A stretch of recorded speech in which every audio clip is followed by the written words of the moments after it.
hearing arguments in the case of Michael Huber, MD, et al. Versus Impatient Medical Services. Sitting with me today, Judge Lynn Callahan on my left and Judge Carr on my right. Each party will have 15 minutes to present their arguments. The appellant may reserve up to 5 minutes for rebuttal, but just let me know and I'll keep track of the time for you. I think you know the arguments are being recorded, so please stay by the podium and keep your voice up so that we have a good recording.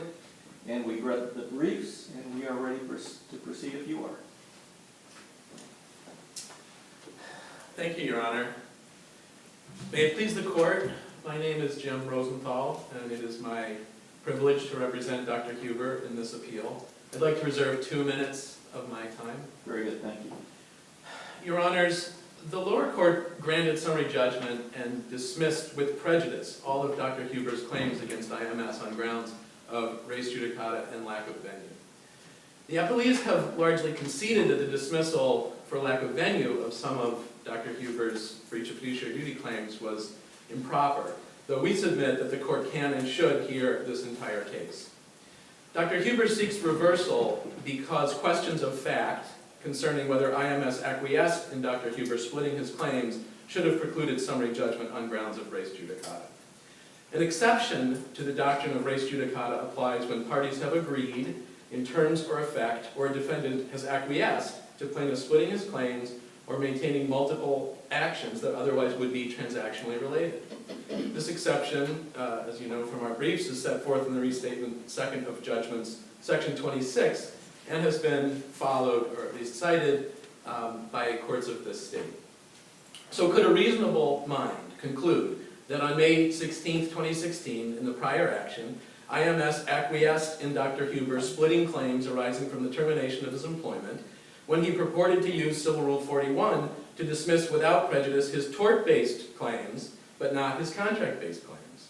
This dismissal did not comport with Rule 41, yet IMS said nothing. Counsel? Yes? Could that not have just been trial strategy? Their silence?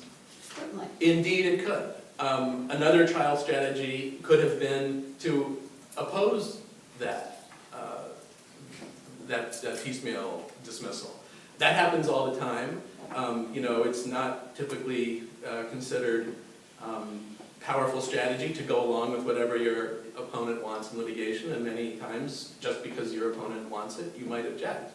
But our point on this issue is that the courts of this state, we submit, are supposed to be an environment where the rules serve the ends of justice. They're not supposed to be used for, gaming, an advantage to one side or the other. And all we're saying is that everyone has an obligation to respect the rules, and silence in the face of a violation can have some consequence. And in this case, the risk of silence, we submit, is acquiescence in splitting a claim, and thereby losing the chance to argue res judicata later down the road. To your point, Judge Callahan, perhaps this strategy then would have backfired. Who knows? We don't know what they were thinking. But, Your Honors, we submit there's further evidence of acquiescence on May 24th, 2016, when Dr. Huber again utilized Civil Rule 41 to dismiss his remaining claims arising out of the termination of his employment, this time claiming that IMS's counterclaims were capable of independent adjudication. If in fact, those counterclaims were not capable of independent adjudication, then that dismissal, too, was anomalous under the rules, yet IMS said nothing until it took a contrary position in this case, namely that the counterclaim was not capable of independent adjudication because it was a compulsory counterclaim under Civil Rule 13. Now, IMS claims it did not acquiesce, or that it revoked its prior acquiescence because at some point after May 24th, and before trial on July 25th in the prior action, it figured out that it could argue res judicata. It first apparently raised this on July 11th at what was essentially a settlement conference, as I understand it. But it is undisputed that on May 16th and May 24th, IMS did not protest, and the Restatement Second of Judgments, Section 26, Comment A, is clear that the failure of the defendant to object to the splitting of the plaintiff's claim can be acquiescence. So IMS never objected to the splitting of the claims when something could be done about it, And arguing after the fact about the legal effect of the plaintiff's actions is not the same as objecting at the time. Viewed in the light most favorable to Dr. Huber, IMS silence in real time and its arguments about res judicata after the fact do not require dismissal. A reasonable mind could conclude that Appleby's acquiesced in Dr. Huber's plan to remove his claims from the prior action and litigate them here. Your Honors, IMS and the Common Pleas Court looked very strictly at the rules of res judicata. Is there identity of claims? Is there a privity of parties, etc.? They want no part of the equitable flexibility that we suggest should be applied so as to do substantial justice and have this case heard on its merits. But if the rules must be strictly applied, we will submit they must all be strictly applied. And the application of Rule 13 that IMS advances, and is reflected in the Lenihan case, does not follow the text of that rule. A compulsory counterclaim is barred by res judicata if it is not asserted, but a literal reading of Civil Rule 13 does not lead inexorably to the conclusion that Dr. Huber's claims were compulsory counterclaims under the terms of that rule. The rule states that a pleading shall state as a counterclaim any claim which at the time of serving the pleading, the pleader has against any opposing party, if it arises out of the transaction, etc., etc. This language, at the time of serving the pleading, has to mean when Dr. Huber served his reply to the counterclaim. So in the prior action, at the time Dr. Huber served his reply to the counterclaim, his claims were already asserted and pending in that same action. Nothing in the rule suggests that one has to plead his claims twice, but that is apparently what a literal interpretation of the rule would seem to require. And nothing in the text of Rule 13 imposes some sort of continuing obligation on a party to conform its responsive pleading to assert a claim if it wasn't required to be asserted at the time the pleading was served. That would require leave to amend, which has its own rules and standards that apply. Cases like the Lenihan case and the Rettig case stand for the general proposition that Civil Rule 13 requires all related claims must be tried in the same action. But that is not what the rule actually says. It is a pleading rule, and it directs what must be in a certain pleading at the time it is served. If that rule was violated in this case, it is violated every single day across the state because no one pleads a counterclaim to a counterclaim that's the same claim as already exists in the initial complaint. So we think that IMS is taking a loose approach to the rules, which is fundamentally unfair. According to them, Rule 41 doesn't really mean that a voluntary dismissal cannot be accomplished if a related counterclaim remains pending, even though that's what Rule 41 says. And according to them, Civil Rule 13 doesn't really mean that a compulsory counterclaim is only that which must be pled at the time of serving the pleading, even though that is what the rule says. We submit that this selective approach to the rules led to an unfair and unjust result in this case. On the venue issue, IMS takes this same rather loose approach to the rules. They have conceded that dismissal for lack of venue is improper under the procedure prescribed in Civil Rule 3E, and please forgive me, the rule changed on July 1 under Rule 3, so new 3E is old 3D.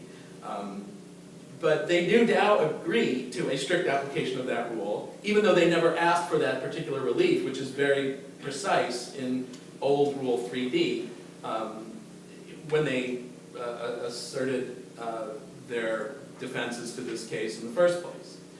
Also in the prior action, they sued Dr. Huber for breach of fiduciary duty under the very same operating agreement that contains the venue clause at issue here. They litigated against Dr. Huber for more than 2 years in the prior case, never raising any objection to venue in Summit County, and took no steps to have the dispute heard in Delaware, even when they became the plaintiff in that case below. So why now? They have proven they have no objection to litigating in Summit County. They've proven they have no substantive obstacle to litigating in Summit County. They have no problem with convenience, with witnesses, with evidence, or with choice of law. It was okay for them to prosecute a breach of fiduciary duty claim against Dr. Huber, but it's not okay for Dr. Huber to prosecute his own such claim against them here. We submit they have no principled reason for the position that they take other than that they can take it. And this kind of switching positions when it is to your advantage to do so can be a waiver, and we submit that it is. In this case, the waiver should be enforced against them. Finally, Civil Rule 3F, again, that's old 3E, clearly states that if venue is proper as to one claim in a multi-claim case, the court shall hear the entire case. That should have been the result here. And we ask that the dismissal with prejudice be reversed and the case remanded for consideration of all of Dr. Huber's claims.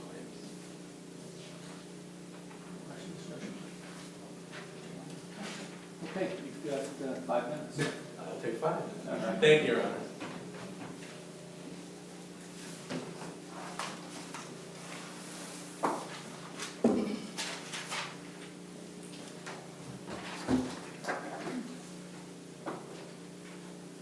And you have 15 minutes, of course.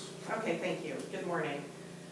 May it please the court, I am Nancy Barnes from the law firm of Thompson Hine. I represent Impatient Medical Services, Inc., IMS Holdings, LLC, IMS Intermediate Holdings, Inc., Severica International Investment Fund 3, LP, and Severica Capital Management, LLC.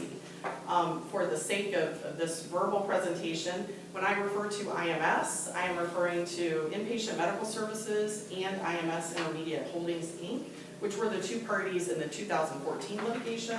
I will refer to the Severica entities jointly as Severica and the Intermediate Holdings entity as holdings to the extent those distinctions make a difference. Counsel for Dr. Huber has raised some issues both in his argument and in his pleadings that deal with issues that are well decided here in the state of Ohio. With respect to claim splitting, I think it's important for the court to understand, which it likely does, that claim splitting is not a colloquial term that refers to any sort of division of claims that are asserted in a pleading that may then be dismissed. It's referring specifically to a party who has multiple claims and pursues them in different cases, whether it's in state or federal court, whether it's in two different venues, whether it's with the consent of a party. That is what claim splitting refers to. Claim splitting did not happen here. What happened was Dr. Huber and Kristen Huber, who's not a party to this appeal, had various claims pending in the 2014 litigation. Over time, they filed notices of dismissal, serially dismissing those claims under Rule 41. That's not permitted though, counsel, is it? Correct. Rule 41 says that all the dismissal under Rule 41A1 should be a dismissal of all claims. So what is the end effect of Dr. Huber having done that in the 2014 case? The end effect may have been different if those claims had been dismissed and the other claims had continued to trial. There are cases in the state of Ohio that deal with the fact that that sort of dismissal is ineffective because courts of appeals such as yourself do not want to have interlocutory appeals while there are still claims that are dismissed without prejudice, and that's one of the reasons behind Rule 41 and how it's drafted. But in this case, Dr. Huber eventually filed a notice of dismissal that dismissed all claims pursuant to Rule 41. I beg to differ with you. Okay. His last notice of dismissal specifically referred to the last remaining 3 claims. Does that change the argument then? In other words, each of his notices of dismissal specified the claims about which he was speaking. And so when he filed his final notice of dismissal, it referred to the only claims that, pursuant to his prior representations to the court, remained pending before the court. And so at that point, the court entered on the docket a notice that the claims had been dismissed pursuant to Rule 41, and that the defendants, which turned into the plaintiff, IMS's counterclaims remained pending for separate adjudication. And counsel today said that IMS at some point took the position that those claims were not capable of independent adjudication. We would strongly disagree with that, as those claims were tried to a jury and a judgment was entered on those claims. So presumably, the docket reflects the fact that those claims were capable of independent adjudication. They did not rely upon the underlying complaint for jurisdiction of those claims. So for example, if Dr. Huber had filed a negligence claim and we had counterclaimed for contributory negligence, Obviously, a contributory negligence claim couldn't be decided absent the negligence claim, but that's not what we had here. We had a separate adjudication of the claims that were asserted against Dr. Huber. Now, counsel has also referred to the fact that it believes that IMS somehow acquiesced in this claim splitting. Obviously, we don't believe that claim splitting happened, but even if it did, and you look at the restatement on which Dr. Huber relies, the restatement makes it clear that an objection is necessary once the split has happened, i.e. there's a second claim pending, and that is the time at which a party has to raise their objection. In this case, there were never two different cases pending, including Dr. Huber's claims. There was his original complaint, eventually those claims were dismissed, the parties went to trial on the claims that have been asserted by IMS, and 4 days prior to trial, Dr. Huber did file a complaint that asserted those 3 allegations that were part of his final dismissal, and at that time there was a claim pending, but his other claim had been dismissed, so there was a single action that was pending that contained his claims. And IMS was served in October of 2016, and the first thing that we filed with the court was a motion to dismiss in which we asserted res judicata with respect to those claims, based on the fact that they were compulsory counterclaims. They arose from the same set of facts and circumstances that had been the subject of the trial that had occurred in July and August of 2016. Counsel, with regard to your second motion to dismiss, and I'll talk about that one because it was in response to the amended complaint. I believe you had several different theories in there, including a 12B3 as opposed to just the 12B6 in the first one. Can a trial court look outside the pleadings on a 12B3? I believe that a trial court can for a 12B3, as opposed to a 12B6, which it should not. And when we filed our motion to dismiss, it was in the alternative also a motion for summary judgment to take into account 2 different issues. One was to the extent that looking at the court's prior action dockets, pleadings that had happened in the 2014 litigation, to the extent that converted into a motion for summary judgment, we wanted that to be clear. The second issue was that there were factual issues dealing with Kristen Huber's claim that were not in dispute, and we wanted those claims resolved as well, and those issues are not before the court on appeal. With respect to the issue of, again, whether there had been actual claim splitting, the controlling case, I think, that's instructive here is Shaw versus Shell, which is an Ohio State Supreme Court case, 176 Ohio State 375, in which the court specifically talks about the fact that a waiver will be presumed in this circumstance if a plaintiff maintains 2 suits against a defendant, that did not happen here, at the same time for different items of the same demand, and the defendant fails to interpose a timely objection. None of those things happened here, and we believe that that case is controlling on this issue. Now, Dr. Huber also, in his pleadings and in his counsel's argument, talks about issues related to equity and fairness and substantial justice. And I think he may have said specifically that IMS is not interested in equity, and that actually is not true. IMS is very much interested in justice and fairness and equity as it is explained in the controlling case law in this jurisdiction. Res judicata is an extremely important doctrine with respect to our judicial system. The conclusive resolution of disputes is the very reason that civil courts exist. We're no longer in the days of Hamilton and Aaron Burr where we settle our disputes by having a duel out on High Street. Instead, we come to the court, we follow the rules, we have a certain period of time in which we have to bring our disputes before the court, a jury, a judge, there's some sort of adjudication, and at that point, judgment is entered, the issue is resolved, and the parties move on. Why is res judicata so important to our judicial system? One of the reasons is that it allows the support of the separation of powers. Congress or the state legislature doesn't have the ability to say, well, we've ruled in this case, we want to undo that by passing a statute. They may change the law going forward, but they're not going to undo that judgment that's been put in place so that the parties who have that dispute understand what their rights are.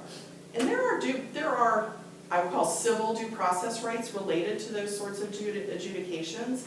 And the idea behind that is what's espoused in various opinions that we've cited in our brief, which is you should have a full and fair opportunity to present your claims to the court.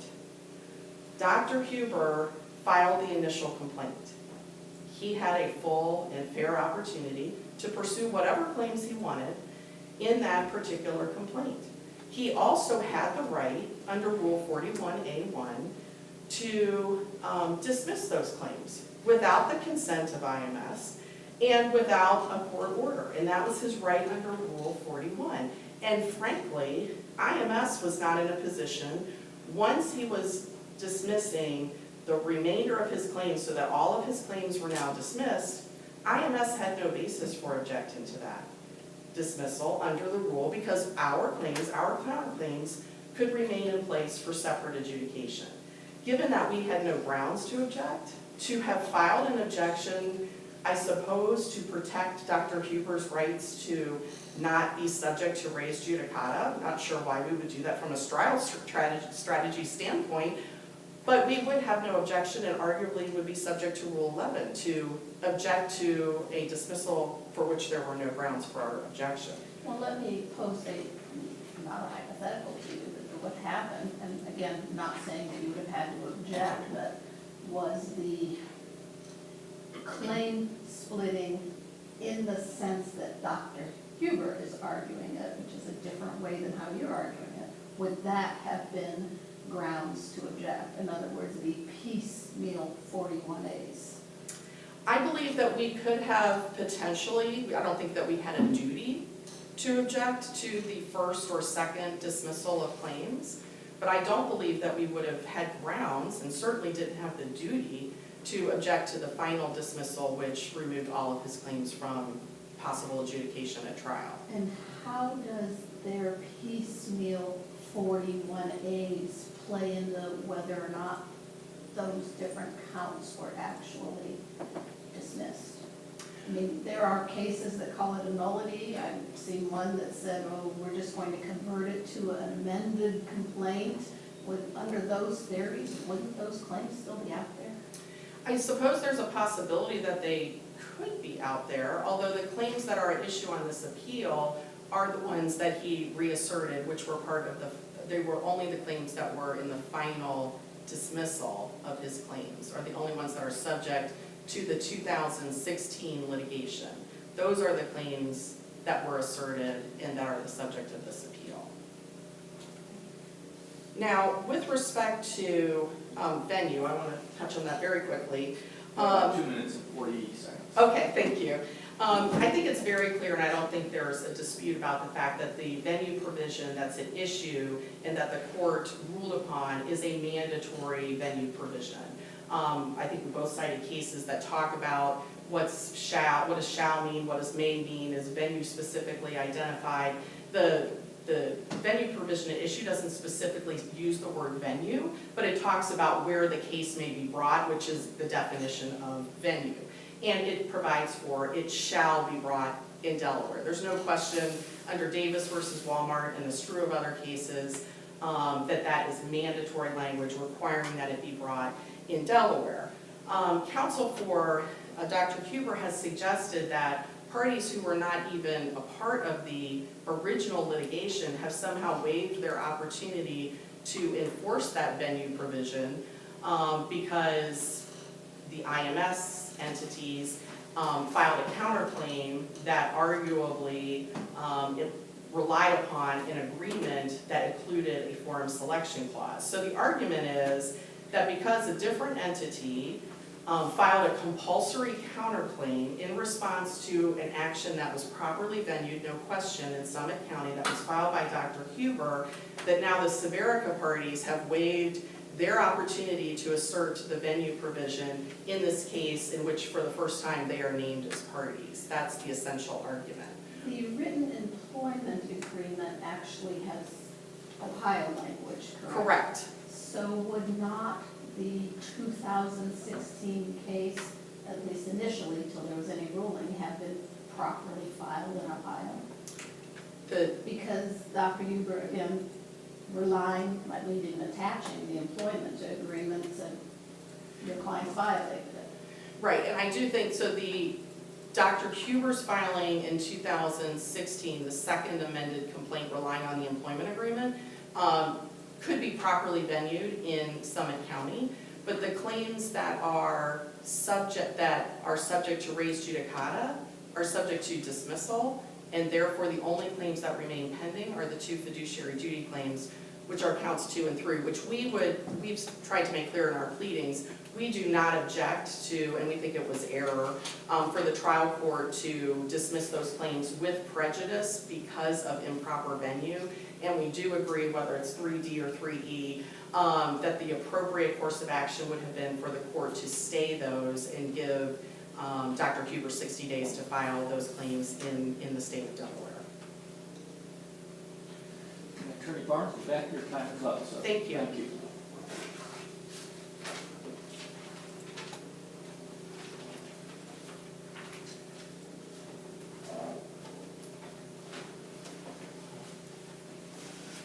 You'll have 5 minutes to turn this off. Thank you. Well, I will try to adhere to my original request. So, Okay. very, very quickly. Ms. Barnes has said that with respect to the final 41A dismissal, as we've come to call it, the last one in the prior case, there would have been no grounds to object. We very much disagree with that because we disagree with IMS about what the language in Civil Rule 41 that refers to cannot be independently adjudicated means. They have offered an extremely narrow view of what that language means from Court of Appeals cases. I think, in fairness, overall in the state, there is some confusion about that. We cited an Ohio Supreme Court case that says what I think is most logical, that it's essentially the same standard as Civil Rule 13. If they're transactionally related, they are not capable of independent adjudication without wasting a lot of time, money, and resources. And to that end, I just want to leave you with this idea that as we see IMS overriding theme in all of this, it's that related claims must be tried in the same lawsuit. They say that's what Civil Rule 13 stands for, that's what the principles of res judicata stand for. So what we're suggesting is that the court ask itself, what did they do in the prior action that was consistent with that goal of making sure that all related claims, transactionally related, however you wish to describe it, are tried in a single lawsuit? And we submit that the answer is nothing. That on May 16th, they said nothing when Dr. Huber utilized Rule 41 anomalously to dismiss only some of his claims without prejudice. On May 24th, they said nothing when he dismissed his remaining claims, as he pointed out, under the theory that the counterclaim could be independently adjudicated. And on July 24th, when the trial commenced in the prior action, this action was already pending. They did not move to consolidate, and they did, in fact, move to dismiss, but that was after the trial was over. Would it not have been Dr. Huber's duty to move to consolidate? Not theirs. I don't know about duty. It certainly would not have been inappropriate. But I think from their perspective, if they wanted it all together, and nothing would have prevented them, obviously, from moving to consolidate into that trial that was about to happen and moving to dismiss at that time and saying, no, it's res judicata. But at least it would have been in the same case, and it would have given everyone the opportunity to decide exactly how to proceed.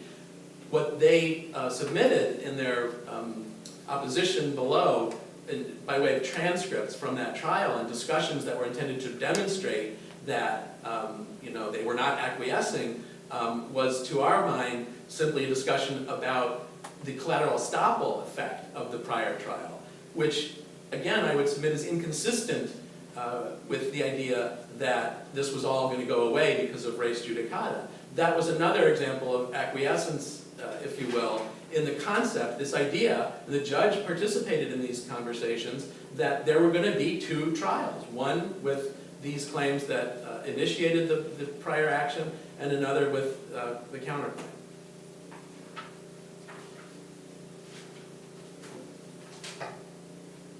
And if there are no questions, then I thank you so much for your time. Thank you both for your presentations today. The court's going to take this matter under advisement. We'll issue a decision in due course. We'll have the clerk of court mail to counsel copies of the decision once it's released. And of course, you can check on the Supreme Court's website where these opinions are posted. So with that, the court is adjourned until July 12th.